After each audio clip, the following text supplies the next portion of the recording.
The summertime treat is seeing some price increases, but producers seem to be able to keep up with demand. The California Farm Bureau reports a carton of 45 San Joaquin Valley seedless watermelons was selling for up to $161 at the end of June.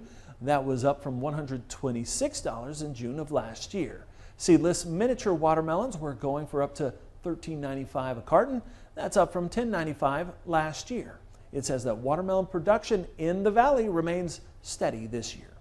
In Louisiana, Washington Parish watermelons are ripe and ready to top off your summer meal. LSU Ag Center correspondent Craig Gautreaux says now is a good time to get one. In Louisiana, Washington Parish and watermelons are synonymous. And as a summer treat to help beat the heat, now is the time to enjoy one. But what is it that makes these watermelons so good?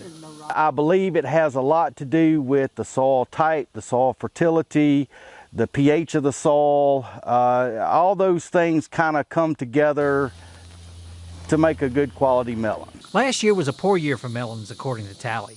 Believe it or not, wet weather is not conducive to producing a good crop of watermelons. This year's weather has been much more cooperative. Typically, your melons come in, generally speaking, a couple of weeks before the 4th, and we've just had exceptional environmental factors this year that would allow for them to come in a little bit earlier. Watermelon patches aren't the prettiest of fields because weed pressure is intense, especially when grown on bare ground as opposed to using a plastic mulch barrier. LSU Ag Center scientists used one of Tally's fields to test a variety of herbicides.